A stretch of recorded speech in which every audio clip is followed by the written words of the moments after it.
Hello students, welcome to word channel. आज के इस वीडियो में मैं आप लोग को पढ़ाने वाला हूँ क्लास 11th ओसीएम से चैप्टर नंबर 6। और आज का हमारा टॉपिक है difference between cooperative society and company. बात करें मार्किंग स्कीम की तो आप लोग के एक्सरसाइज में ये टॉपिक 5 मार्क्स में दे के रखा हुआ है। वैसे तो है इंपॉर्टेंट, बट आप लोग अगर कोऑपरेटिव सोसाइटी और कंपनी वाला टॉपिक पढ़ा है, आपको अच्छे से समझ आ गया है, तो आसानी से आप इसके डिफरेंस भी बना के लिख सकते हो। तो वीडियो को एंड तक जरूर देखना, जिससे पूरा टॉपिक बहुत अच्छे से समझ में आ जाए। आगे बढ़ने से पहले मैं आप लोग को बता दूं कि अगर आपने चैनल को सब्सक्राइब नहीं किया है तो जल्द से जल्द कर देना, बिकॉज जब तक आपका 11th-12th फिनिश नहीं हो जाता तब तक मैं आपके लिए वीडियोस बनाता रहूंगा। और आप लोग अपने दोस्तों के साथ भी ये शेयर करना, हमें सपोर्ट कीजिए। मैं आप लोग को फुल सपोर्ट करने को तैयार हूं, आपके लिए अलग अलग तरह के वीडियोस लेकर के आऊंगा, पर आप लोग भी हमें सपोर्ट कीजिए। हमारी चैनल को हर एक आपके फ्रेंड्स तक, हर एक स्टूडेंट जो 11th में है उन तक पहुंचाइए, जिसकी वजह से हम लोग को मोटिवेशन मिले और हम आपके लिए और भी अच्छे अच्छे वीडियोस लेकर के आए। तो चलिए शुरुआत करते हैं आज का हमारा topic, difference between cooperative society and company.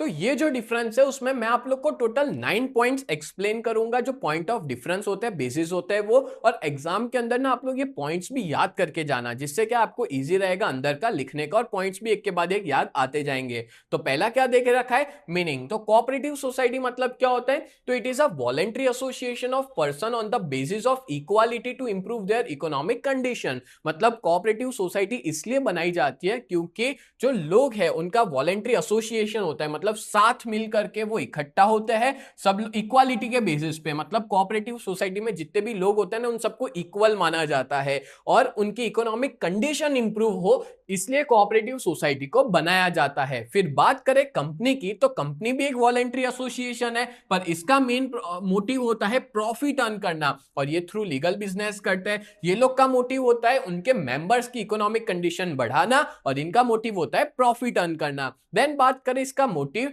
तो मोटिव होता है अभी बताया वही सेम चीज, service, economic development, upliftment of members. मतलब ये लोग पहले ना मेंबर्स के लिए सोचते हैं, उनके जो भी मेंबर्स हैं उनका ग्रोथ होना चाहिए, और फिर उनका सेकेंडरी ऑब्जेक्टिव होता है प्रॉफिट करना। जबकि कंपनी की बात करें तो इनका मेन मोटिव होता है प्रॉफिट अर्न करना। क्लियर हो गया? चलो नेक्स्ट नंबर 3 की तरफ बढ़ते हैं। तो नंबर ऑफ मेंबर्स, तो कोऑपरेटिव सोसाइटी में याद रखना मिनिमम नंबर ऑफ मेंबर्स चाहिए 10, और मैक्सिमम कोई लिमिट नहीं है, कितने भी लोग इसमें जुड़ सकते हैं। और बात करें कंपनी में, तो अगर पब्लिक कंपनी है, बहुत बार ये आ गया, वापस रिपीट कर लेता हूं, पब्लिक कंपनी है तो मिनिमम 7 मेंबर्स और मैक्सिमम कोई लिमिट नहीं है, जितने हो सके उतने। और अगर प्राइवेट कंपनी है तो मिनिमम 2 मेंबर और मैक्सिमम अप टू 200 तक मेंबर्स इसमें जुड़ सकते हैं प्राइवेट कंपनी में। देन प्रोसेस ऑफ एस्टेब्लिशमेंट, तो जो प्रोसेस है एस्टेब्लिश करने की कोऑपरेटिव सोसाइटी को, वो इजी है than compare to the company. But मैं जब कंपनी की बात करूं तो इसकी प्रोसेस जो है वो लेंथी भी है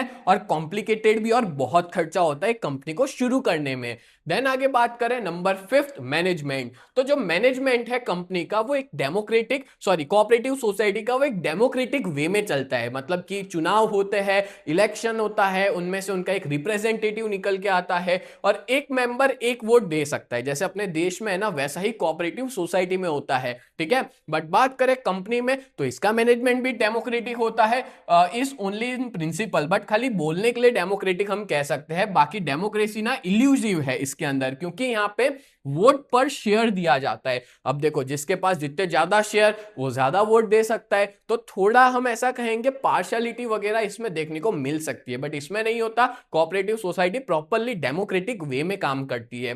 देन है इश्यू ऑफ शेयर्स, तो यहां पे हम लोग शेयर्स इक्वल राइट्स पे इश्यू कर सकते हैं, सबके इक्वल अधिकार है, कितने भी शेयर खरीदो सबके इक्वल राइट्स ही माने जाएंगे, और सब लोग के शेयर सेम टाइप के होते हैं। जबकि कंपनी के अंदर 2 तरह के होते हैं, प्रेफरेंस शेयर्स भी होते हैं और इक्विटी शेयर भी होते हैं। प्रेफरेंस शेयर होते हैं जिनको पहले प्रीफर किया जाता है as compare to the equity share, और इक्विटी शेयर तो आपको पता ही है, ये रियल ओनर्स होते हैं और उनको इनका हक सबसे आखिरी में होता है। इनको डिविडेंड भी सबसे आखिरी में मिलता है, कंपनी बंद होती है तो भी पैसा सबसे आखिरी में मिलता है। इनसे पहले प्रेफरेंस शेयर्स को ही प्रीफर किया जाता है, इसके नाम से ही समझ में आ जाता है प्रेफरेंस। क्लियर?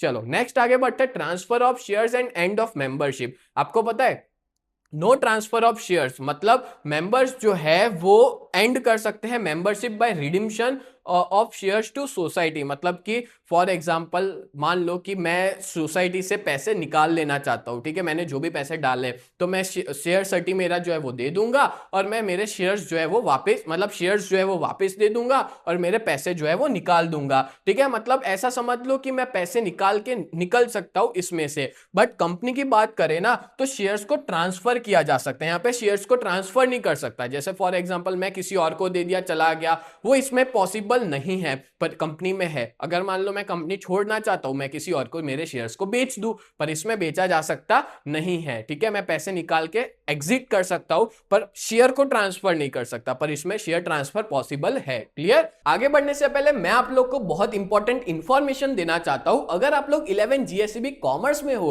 और अपनी प्रिपरेशन बहुत ही बढ़िया तरीके से करना चाहते हो ना, तो आप लोग हमारी इस बैच में ज्वाइन हो सकते हो। हमारी बैच का नाम है न्यू बैच, जहां पे हम लोग 4 सब्जेक्ट पढ़ाते हैं, अकाउंट, स्टैटिस्टिक्स, इकोनॉमिक्स और ओसीएम। और इन चारों सब्जेक्ट के आपको लाइव लेक्चर्स भी हम मिल जाएंगे, मतलब मंडे टू सैटरडे हर रोज लाइव लेक्चर्स पढ़ाते हैं, as well as recorded videos भी प्रोवाइड करते हैं। आपको यहाँ पे रेगुलर टेस्ट दे पाओगे, साथ में हैंड रिटन नोट्स मिल जाएंगे, 24/7 डाउट सॉल्यूशन प्रोवाइड किया जाता है। और इस पूरे बैच की प्राइस जो है वो बहुत ही ज्यादा रिजनेबल है, 2999 पूरे साल के लिए, जब तक आपका 11th फिनिश नहीं हो जाएगा तब तक के लिए। और हमारी बहुत ही बढ़िया सी टीम है। मैं आप लोग को इकोनॉमिक्स और ओसीएम पढ़ाऊंगा, कल्पेश सर आपको अकाउंट्स पढ़ाएंगे, हिमल सर आपको स्टैटिस्टिक्स पढ़ाएंगे। और अगर आप लोग इस बैच के बारे में और ज्यादा डिटेल में पता लगाना चाहते हो तो आप लोग हमारी वेबसाइट को विजिट कर सकते हो। हमारी वेबसाइट का नाम है www.ugt.co.in। इस वेबसाइट पे आप लोग विजिट कर सकते हो। एज वेल एज अगर आप लोग ने अभी तक हमारी ऐप को डाउनलोड नहीं किया है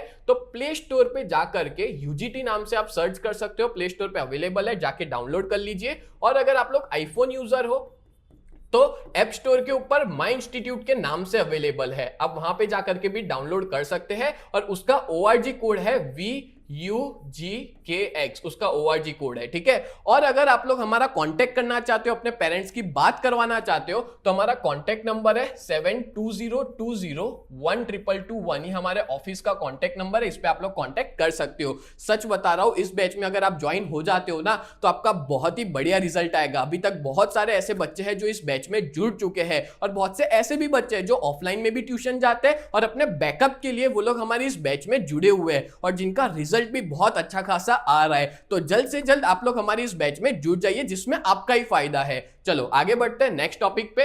चलो नेक्स्ट है number 8, effect on share capital. तो जो शेयर रिडक्शन है कैपिटल फंड का, वो देखने को मिलता है सोसाइटी के अंदर। अब मान लो मैं सोसाइटी का एक मेंबर हूं, ठीक है, मैंने भी सोसाइटी में पैसे लगाए हुए हैं, मैंने भी इन्वेस्ट किए हुए हैं। अब मान लो मैं निकल जाता हूं, ठीक है, तो मैं मेरे पैसे लेके निकलूंगा कोऑपरेटिव सोसाइटी से, तो मतलब कोऑपरेटिव सोसाइटी का कैपिटल क्या हो जाएगा? कम हो जाएगा। मेरे जैसे 2-3 और लोग निकल गए, सोसाइटी का कैपिटल क्या हो जाएगा? कम हो जाएगा कोऑपरेटिव सोसाइटी का।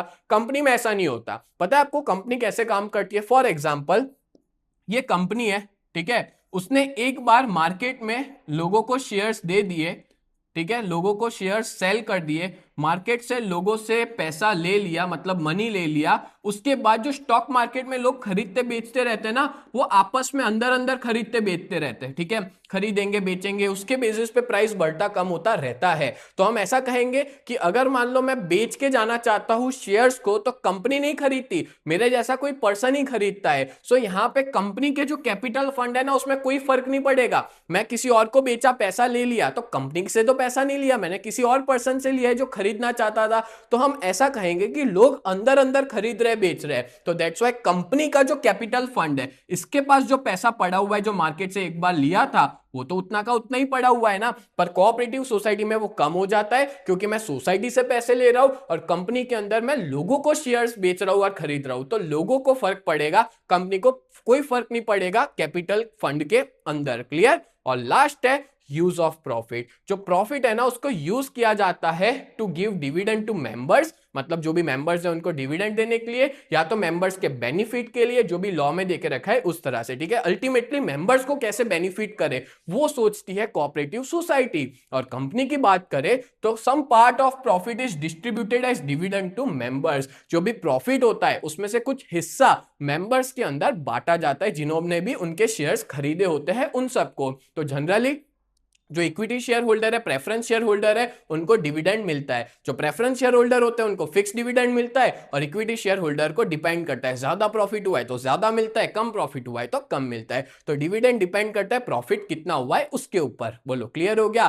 तो आज के इस वीडियो में मैंने आपको प्रॉपर तरीके से एक्सप्लेन किया difference between cooperative society and a company. तो उम्मीद करता हूं ये पूरा वीडियो आपको बहुत अच्छे से समझ में आया होगा। तो ऐसे ही वीडियोस देखने के लिए आप लोग हमारे चैनल को सब्सक्राइब कीजिए। तो मिलते हैं नेक्स्ट वीडियो में, तब तक के लिए bye and thank you so much.